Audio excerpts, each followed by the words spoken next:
প্ৰেক্ষাগৃহ পৰিচালনা সমিতিৰ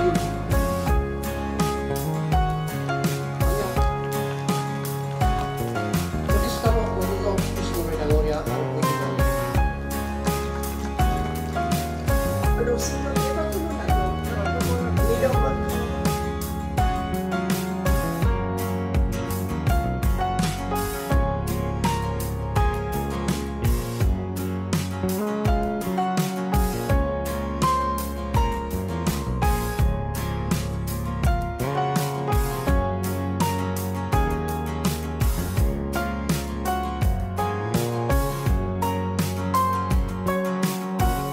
চবকে ধন্যবাদ জনাই পাঠশালাৰ ৰাইজক ধন্যবাদ জনাই মই দুআষাৰ কৈ দিছোঁ ৰংগবেদিকা উন্মোচনা হিচাপে আমিতো পাঠশালাৰে ল'ৰা সৰুৰ পৰা থিয়েটাৰ চাই ডাঙৰ হোৱা ৰিহাৰ্চেল চোৱা হেৰি চোৱা আজি যাই এই সময়ত আজি এই বয়সত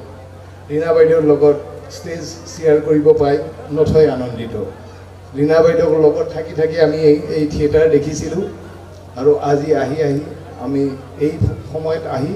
থিয়েটাৰৰ আজি এই অৱস্থাত নিমন্ত্ৰিত হৈ ৰংগবেদিকা উন্মোচন কৰ্মী পাই মই নথৈ আনন্দিত ৰংগবেদিকাৰ দুজন সম্পাদক আমাৰ পুলু শৰ্মা আৰু আমাৰ হেৰি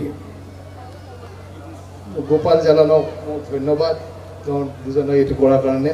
গতিকে বেছি কথা কৈ আপোনালোকক থিয়েটাৰ চাবৰ কাৰণে দেৰি কৰি নাথাকোঁ